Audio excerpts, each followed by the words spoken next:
অনেক ছেলে মেয়ে আছে যে তারা অতিরিক্ত পরিমাণ কান্নাকাটি করে, শুধু অতিরিক্ত পরিমাণ কান্নাকাটি করেই ক্ষান্ত হয় না, দেখা যায় যে এইসব ছেলে মেয়েরা বা ছোট ছোট বাচ্চাগুলো খেতে চায় না, এমনকি মায়ের স্তনে মুখ দিতে চায় না, অর্থাৎ দুগ্ধ পর্যন্ত পান করতে চায় না। এই সমস্ত ছেলে মেয়ে বা বাচ্চাদের ইনশাল্লাহ কান্না বন্ধের জন্য এবং বাচ্চা যেন সঠিকভাবে মায়ের দুগ্ধ পান করে ভালোভাবে খাওয়া দাওয়া করে ইনশাল্লাহ, ইহার জন্য ইহা অত্যন্ত একটি পরীক্ষিত আমল রয়েছে। এই আমলটি যদি ইনশাল্লাহ করেন, আপনার বাচ্চার কান্না তো বন্ধ হবেই, সেই সাথে ইনশাল্লাহ আপনার বাচ্চা ভালোভাবে খাওয়া দাওয়া করবে, এমনকি মায়ের দুগ্ধ ইনশাল্লাহ সুন্দরভাবে সুস্থভাবে ভালোভাবে ইনশাল্লাহ পান করবে।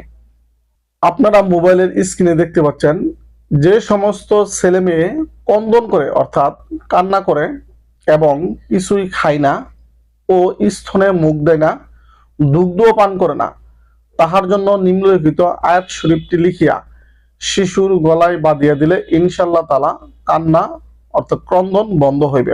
আয়াত শরীফটি এই, আপনারা মোবাইলের স্ক্রিনে যে আয়াত শরীফটি দেখতে পেলেন, এই আয়াত শরীফটি লিখিয়া মাদুলিতে করে বা তাবিজে পরে শিশুর গলায় ইনশাল্লাহ বেঁধে দিবেন। আল্লাহর রহমতে ইনশাল্লাহ শিশুর কান্না তো বন্ধ হবেই, সেই সাথে ইনশাল্লাহ বাচ্চা ভালোভাবে খাওয়া দাওয়া করবে এবং মায়ের দুধও ইনশাল্লাহ সঠিকভাবে পান করবে। ইহা পরীক্ষিত একটি আমল।